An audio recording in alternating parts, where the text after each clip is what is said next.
Welcome to Energy Insights. Today we're speaking with Ulka Kelkar. Ulka is the Director for the Climate Program at the World Resources Institute, India.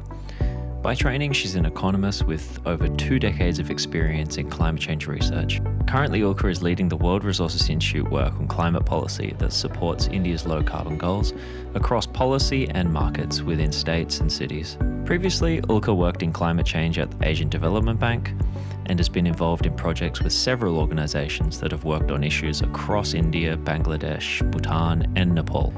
Her research has also been published in journals such as the Annual Review of Environment and Resources, Global Environmental Change, and Climate Policy and Mitigation and Adaptation Strategies for Global Change. Today we discuss several topics that revolved around India and South Asia's climate change impacts, fossil fuels, India's renewable energy progress, India's place among growing coals for loss and damage payments, climate adaptation finance, and the outlook for COP27 competing with other global issues like energy security, inflation, and the like.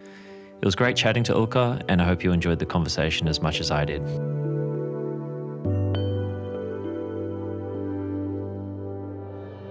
So we're here with Ulka Kelkar. Ulka, thanks so much for coming on Energy Insights.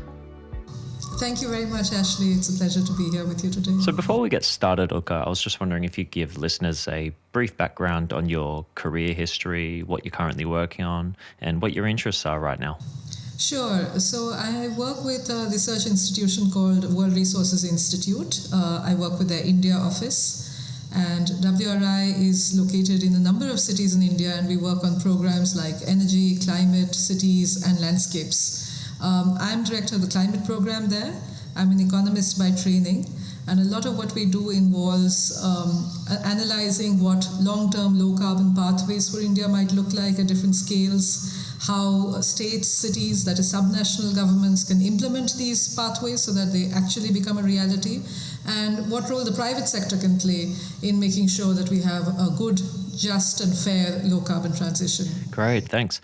So I did want to dig into loss and damage payments and COP27 in relation to India, but I think a good place to start and provide some context is to talk about India's and South Asia's relationship to climate change in general. Maybe we could start with some of the most recent events that took place across the subcontinent this year. What was 2022 like? Right. So the Asian subcontinent has always been prone to a lot of extreme events. But this year was particularly disconcerting. We had a very severe, very prolonged heat wave that came earlier in the year than anybody expected. We had extreme rainfall events and severe floods in Pakistan as well as in Bangladesh, northeast India. And this has affected a lot of different sectors of the economy. Agriculture for sure, large tracts of fields in northeast India were flooded for weeks. The wheat crop was hit by the heat wave at a time when the world was already concerned about wheat availability due to the Ukraine war. And even school children, workers who work outside for the living, construction laborers, those who deliver supplies, food and so on. All of these were really unable to protect themselves from the extreme heat that hit the subcontinent earlier in the year. And this was followed, of course, by the floods in Pakistan, which estimates say covered a third of the country, putting it underwater and displacing 1 out of 7 Pakistanis. So I think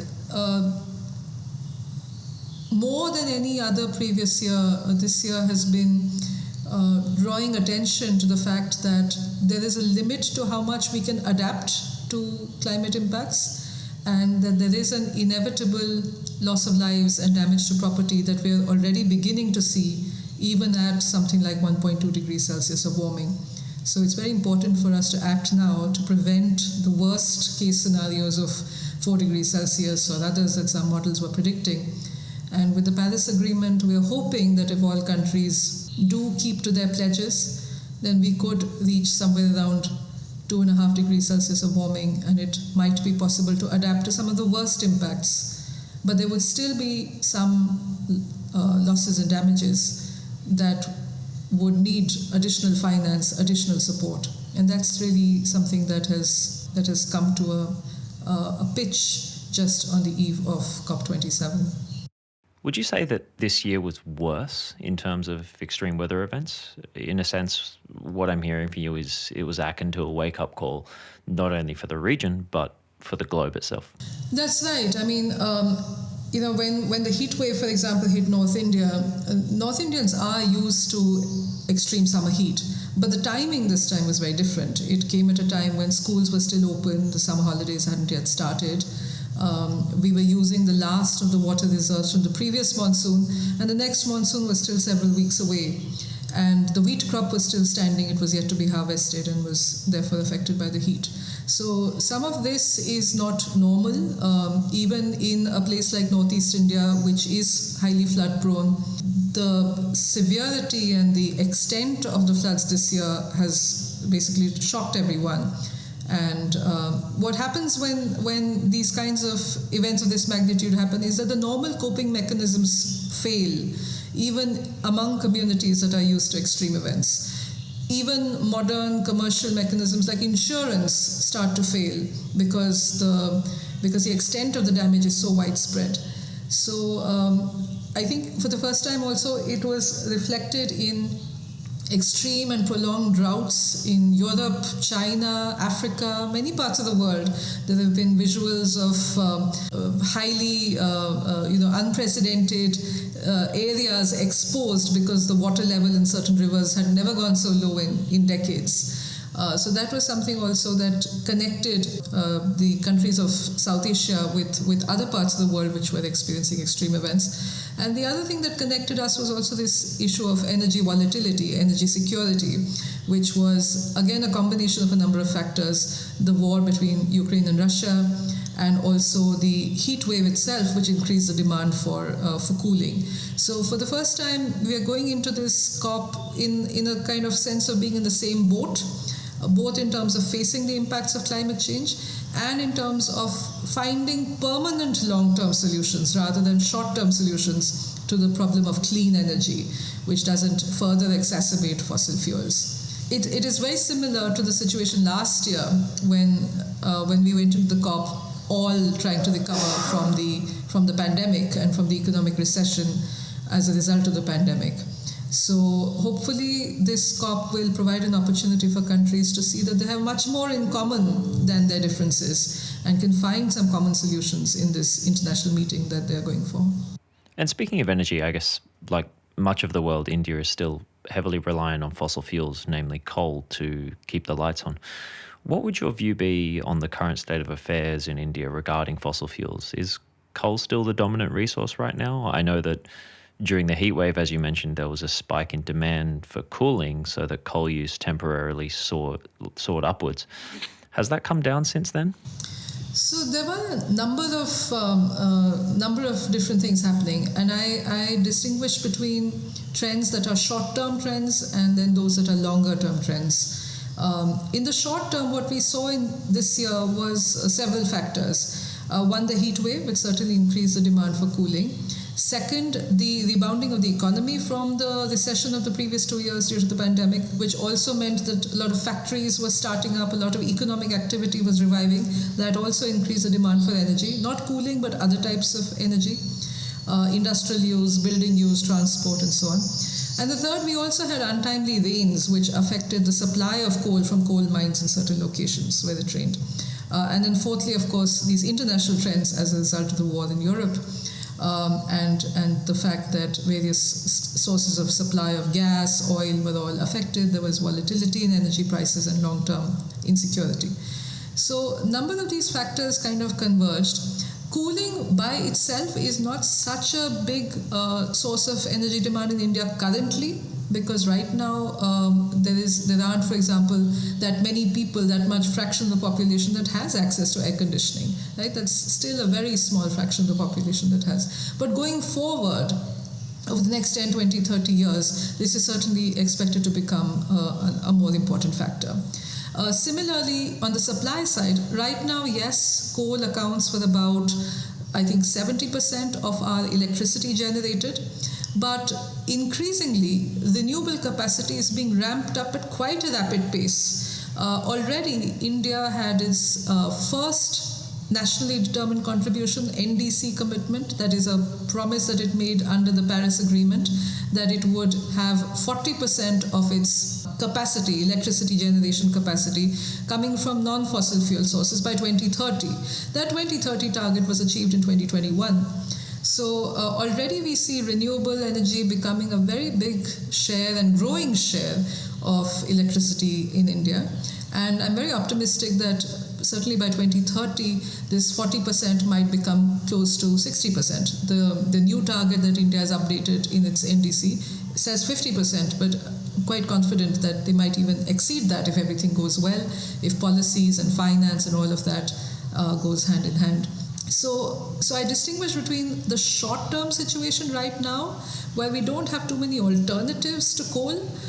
Oil and gas, we don't have too many domestic reserves. Nuclear is just 2% of our electricity capacity. So currently, yes, coal is a dominant source. Hydro plays an important role.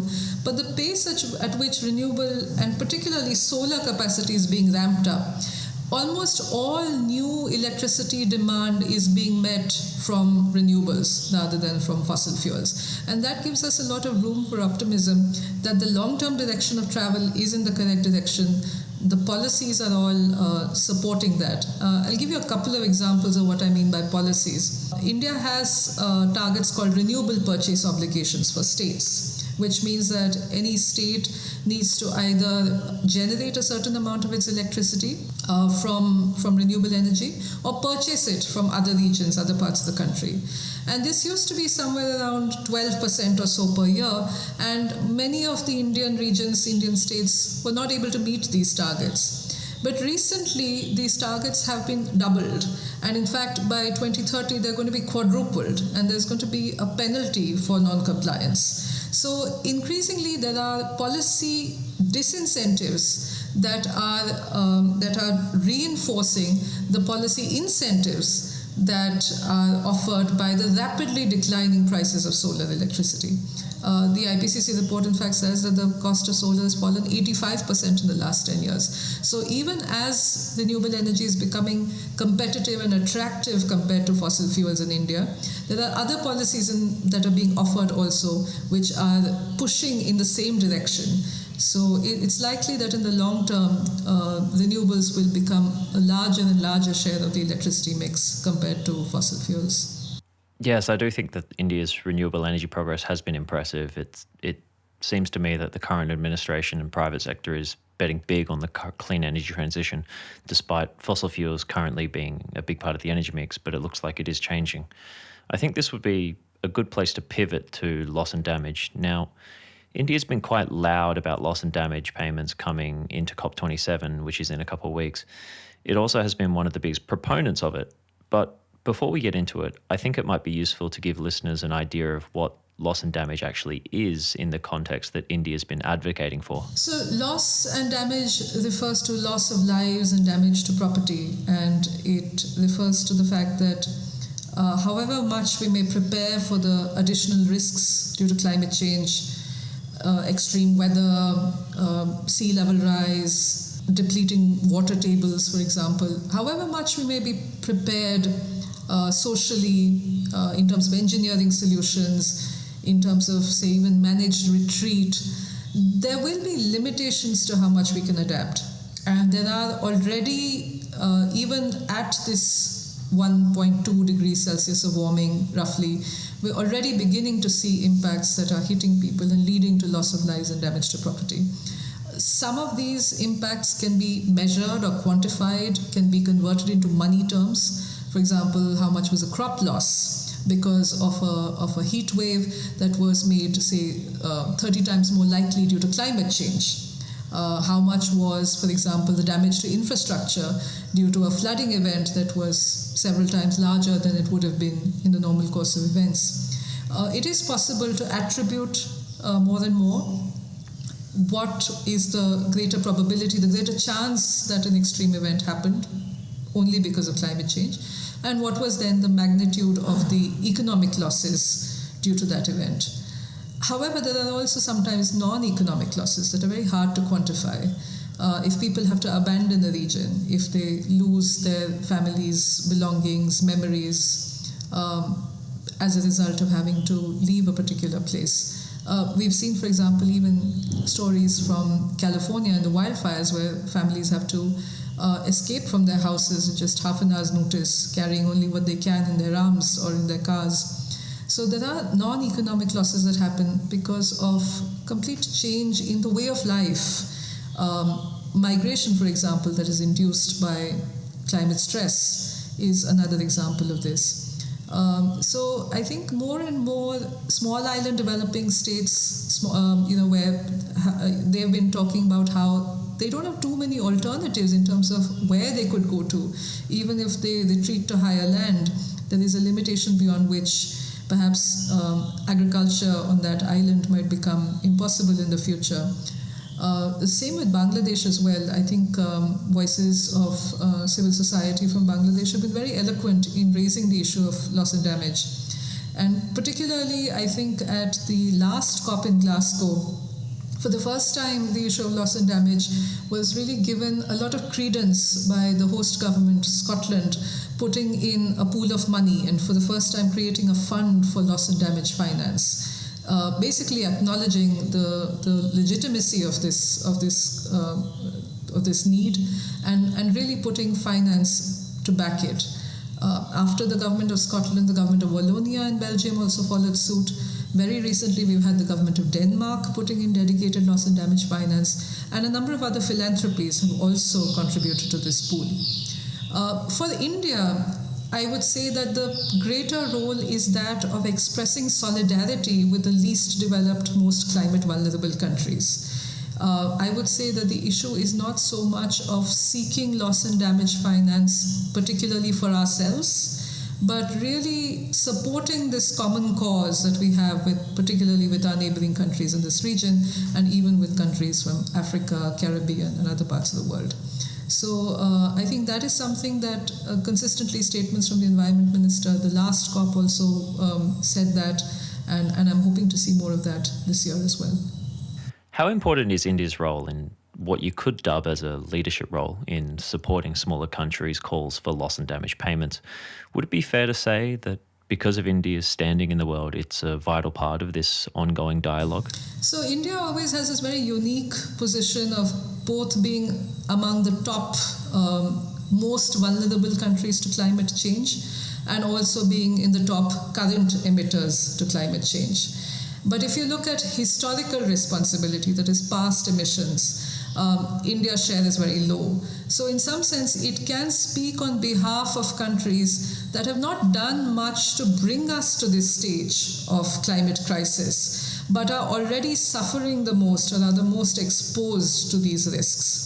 So in that sense, I think it was Mary Robinson, former President of Ireland, who called the most vulnerable countries the conscience of the climate negotiations. They're the ones who can speak on, in favor of climate justice, saying that we have done the least to cause this problem, yet we are facing the brunt of it.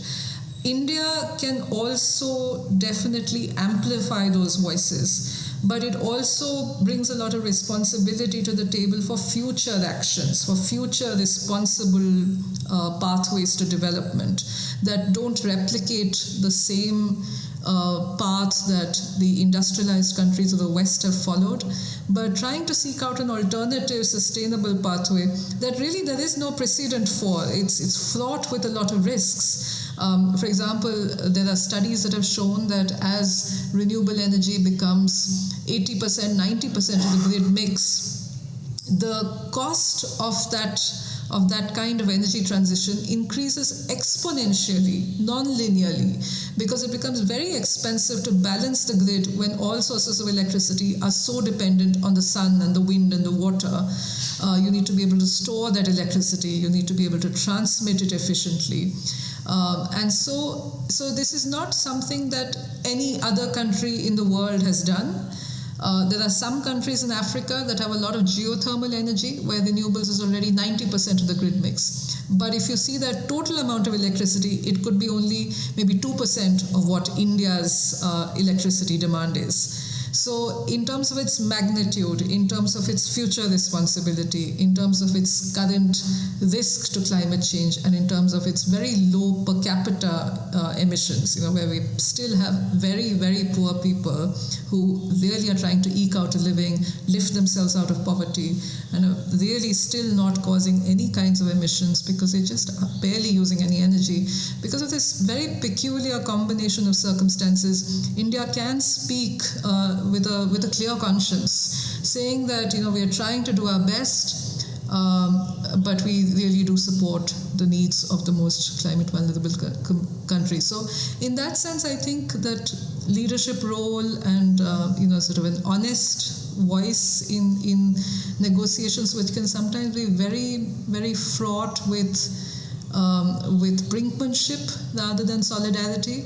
I think that is something that is important for India to really make the most of that. I think it's a useful place to plant a flag here and bring up the fact that many rich countries are yet to uphold their promises for climate impact support. By memory, they promised $100 billion every year from 2009 to 2020, and this was not delivered upon by a wide margin. In your opinion, do you think that $100 billion is even enough? And I guess what you would call a bad precedent is not a very good place to start in expecting other countries to support loss and damage going forward. No, you're absolutely right. It has been a matter of a lot of disappointment and frustration over the last several years. I think matters really came to a head last year, and unfortunately this year again we are heading into this COP, knowing that according to the latest report from the UNFCCC, by the most optimistic estimates, only 80% of that target has been met.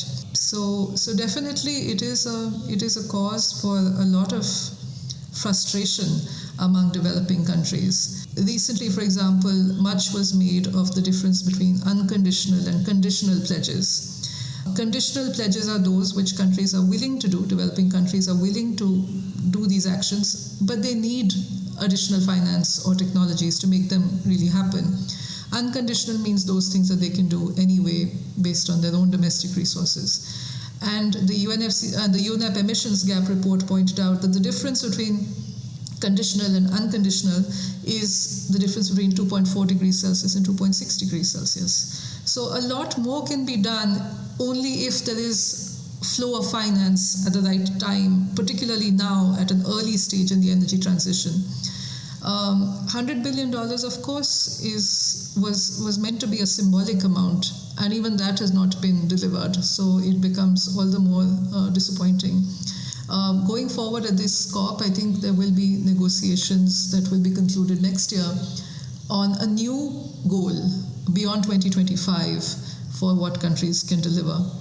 And of course, there have been numbers that have been talked about that seem quite large, but they're very small in contrast to the amount of finance that has been raised for COVID recovery, for the post-pandemic recovery of economies. So it's not that there is a shortage of finance, really.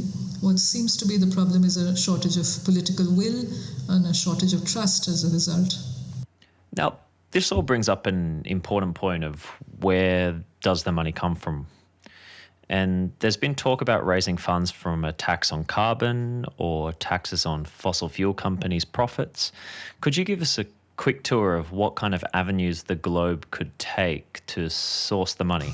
Right. Yes, no, there have been a number of new ideas which have been discussed. I think one of the important things to keep in mind is that the existing climate finance that is flowing, the bulk of it is in the form of private investment.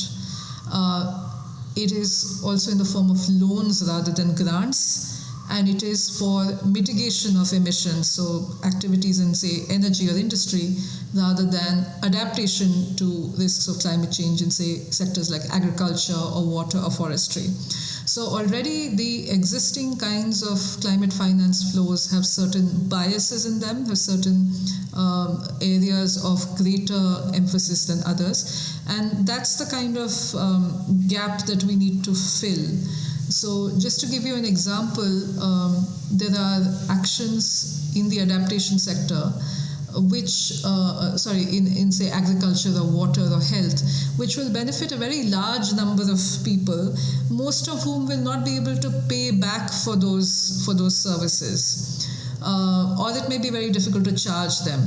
These kinds of actions, say better health infrastructure, research in improved varieties of crops, watershed development, for example, all of these kinds of activities are not suited to commercial investment. They are not very well suited even to the kinds of loans that multilateral development banks offer, which have to be repaid.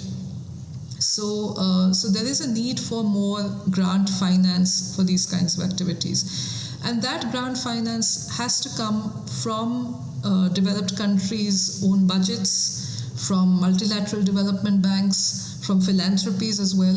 I think there is definitely a need to increase the amount of funding that is coming from these existing sources.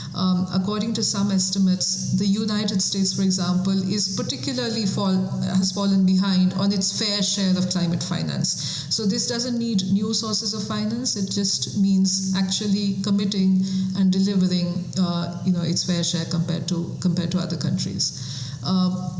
Last COP, there was a promise that was made that the amount of adaptation funding would be doubled. So it was something like at that time $20 billion, and this was supposed to be doubled to 40. That is something that just requires specifying in the existing amounts of climate finance what are the types of activities that finance will go to. And the third is that there are these new types of finance sources that are being discussed. Again, last year there was a minimum corporate tax that was agreed on worldwide, 15% minimum corporate tax. Some of those resources could be used for climate-friendly activities. Then there is talks about taxing the windfall profits of fossil fuel companies, taxing luxury emissions, for example, business travel or first-class air travel. And also other types of activities, like, for example, the IMF created a new fund last year called Resilience and Solidarity Trust, which was funded from special drawing rights, a currency that the IMF has. And the idea is that the least developed countries can borrow from this or can draw on this pool of new finance that is created. So there is no shortage, I think, of novel ideas, of creativity, of blending and leveraging, the public finance that is available with other types of private finance. It's just that I think it needs to be finally just done and just agreed on. This also links, in a sense, to time.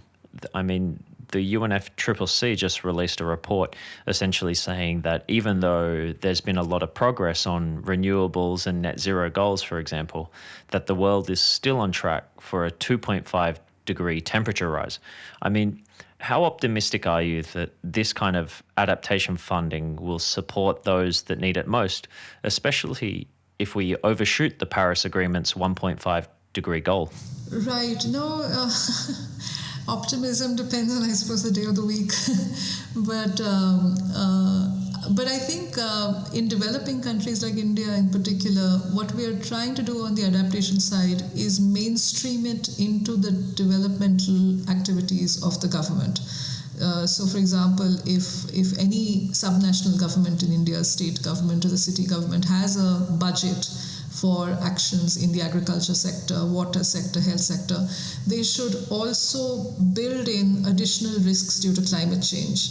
If there is, for example, number of doctors or number of health centers being planned, they should take into account that at certain times of the year there may be additional patients coming in because of extreme heat stress, and they may need special shelters which are equipped for emergency cooling. Maybe certain parks and green spaces will need to be kept open and maintained. Water may need to be publicly provided. Similarly, in the water resources sector, there may be a need to make sure that we take into account the fact not only depletion due to growing demand for water, but also, say, salinization due to sea level rise. So there are many different things that can be done in order to make sure that the existing programs and the budgets that support them incorporate this additional layer of climate risks, and therefore domestic resources are used more efficiently to build resilience to climate change. For example, if a road or a bridge is being constructed, it could take into account the additional risks of damage due to a flood or a cyclone of greater magnitude than what had been previously planned for in engineering infrastructure in that region. So that is definitely something. But yes, I think there is an urgent need for adaptation finance to be increased from the global north to the global south, from the philanthropic sector, even from corporate social responsibility from the private sector.